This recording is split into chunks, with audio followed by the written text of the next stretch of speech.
السلام عليكم ورحمة الله وبركاته. ازيكم يا جماعة؟ يا رب تكونوا بخير وفي افضل حال. النهاردة ان شاء الله هنعمل مع بعض فيديو كويس جدا جدا. الفيديو اللي احنا هنشوفه مع بعض النهاردة فيديو للناس اللي عايزة تنزل وزنها بسرعة. الفيديو النهاردة يا جماعة فيديو مهم جدا، عايزاكم كلكم تشوفوه. مش عايزة حد يقدم الفيديو ولا يأخر، علشان ان شاء الله هتستفادوا منه بطريقة كويسة جدا. الفيديو بتاعنا النهاردة فيديو جبار او وصفة جبارة زي ما انتم شايفينها كده. عندنا عشبة كويسة جدا.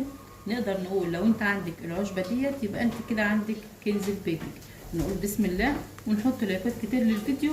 عايزين نوصل الفيديو دوت لاكبر عدد من اللايكات، ويا ريت كمان نشيره علشان ان شاء الله ناس كتير هتستفاد من الوصفة بتاعتنا النهارده. مبدئيا كده يا جماعه الوصفه بتاعت النهارده وصفه تشتغل على منطقه البطن والجوانب والارتر. كمان احلى ما في الوصفه بتاعتنا ان هي بتنظف كل المشاكل الموجوده في القولون او في الامعاء. النهارده يا جماعه الوصفه ديت وصفه كويسه جدا جدا. طبعا في ناس كتير دايما بتشتكي من وزنها زايد. انا عملت حاجات كتير ووزني برضو لسه ثابت زي ما هو ما نزلش. ان شاء الله هتجربوا معايا الوصفه ديت وهتدعيلي.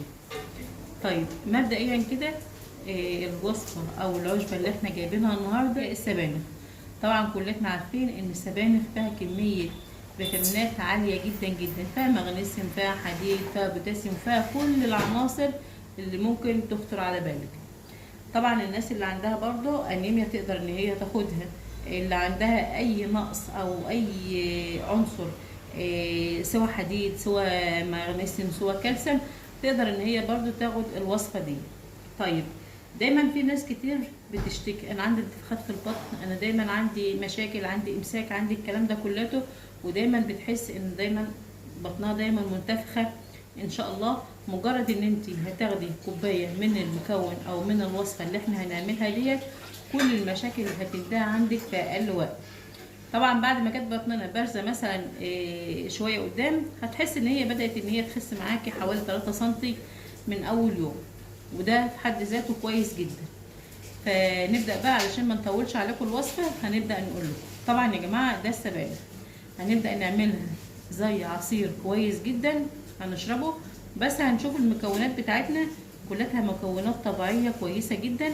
طبعا يا جماعه العشبه بتاعت السبانخ ديت انا غسلاها كويس جدا، بس اهم حاجه علشان احنا هنستخدمها كمشروب لازم نعقمها. علشان نعقمها نعمل ايه؟ هنحطها كده اهوت في اي بوله كده اهو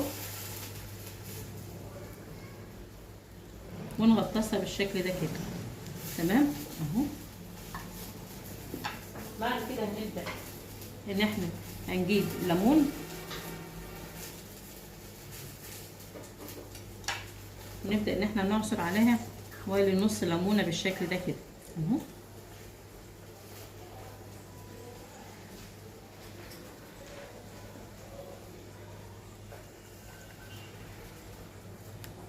وهسيبها منقوعه كده لمده 5 دقايق بالشكل ده كده علشان اضمن ان انا هشرب الوصفه بتكون كويسه.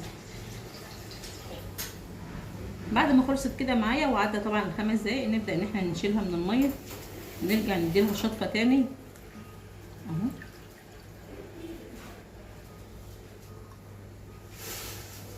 نديلها كمان شطفه كده تحت الحنفيه وده كده نحطه على جنب. بعد كده هنجيب شفشق الخلاط زي ما انتم شايفين ونبدا ان احنا نخرط السبانخ معايا بالشكل ده كده.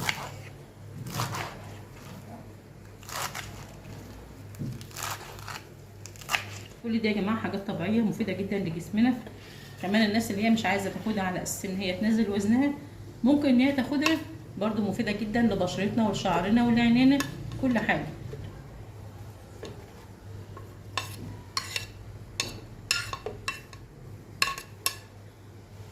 ده كده اول مكون معايا.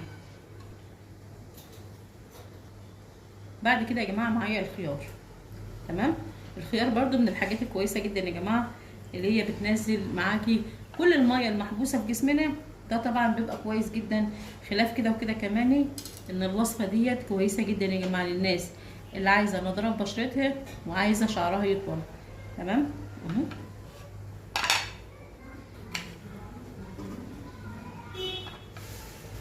المكون اللي بعد كده طبعا البرتقال. كلنا عارفين البرتقال وعارفين الفوائد بتاعته اهو. نبدا ان احنا هناخد البرتقال بالشكل ده كده. يعني معظم الناس اللي هي دايما بتعاني من الوزن الزايد بتبقى في ميه محبوسه في جسمها، فعلشان كده انا عملت لكم الوصفه ديت علشان تنزل كل الميه الزايده، وكمان بتنزل كل السموم الموجوده في الجسم. ده كده اهوت. نبدا ان احنا ناخد ايه، نص برتقانه بس كفايه. النص التاني نقدر ان احنا نعمله تاني يوم. اهو. نبدا بقى ان احنا نشقه كده، ممكن يكون في بذر ولا حاجه، مفيش خلاص.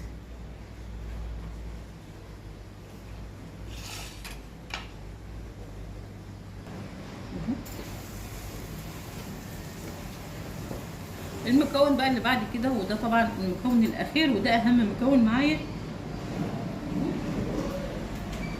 الليمون. الليمون طبعا يا جماعه كلنا عارفين فوائده، مش محتاج ان انا اشرح ولا انا اقول لكم فوائده، لان هو اصلا غني عن التعريف. نبدا ان احنا ناخد برضو كده نص عصره ليمون او نص ليمونه، يعني معايا نص ليمونه اهي. نبدا ان احنا نحطها على المكونات اللي احنا حطيناها دي كلها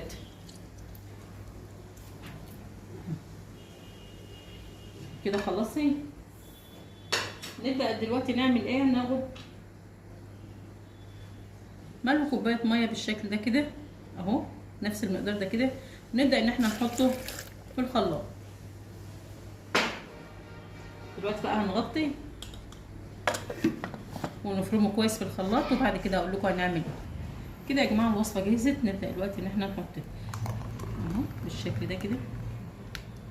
انا محتاجه مقدار كوبايتين، وده الكوبايتين طبعا اللي انا محتاجه اهو. الناس اللي هي حابه تصفيها علشان مثلا ما تضايقهاش وهي بتشربها تصفيها، حابه ان انت تشربها بالشكل ده كده، وده طبعا بيكون افيد واحسن، لان طبعا كلها حاجات طبيعيه كويسه جدا، ده طبعا بيكون احسن. طيب الكوبايه الاولانيه هنشربها امتى؟ هنشرب الكوبايه الاولانيه يا جماعه الصبح قبل ما نفطر، يعني قبل وجبه الفطار بنص ساعه على معده فاضيه هنشرب كوبايه. برضو نفس الشيء بالليل كده قبل العشاء هناخد كوبايه على معده فاضيه، هتبقى كويسه جدا جدا، وان شاء الله النتيجه هتبان معاكي خلال 3 ايام بالظبط، هتشوفي في فرق كبير جدا جدا. بس اهم حاجه عايزه انصحكم بيها، شرب الميه كتير يا جماعه هيفرق معاكي كويس جدا جدا. شرب الميه، عمر ما في حد عايز يخس من غير ما يشرب ميه. الميه بتساعدك على نزول الوزن بطريقه سريعه جدا، علشان كده المفروض اول ما اقوم من النوم بشرب كوبايتين ميه كبار، قبل كل وجبه بشرب كوبايتين ميه. كتر شرب الميه كويس جدا. تمام. ده كان الفيديو بتاعنا النهارده، وده كانت وصفتنا النهارده.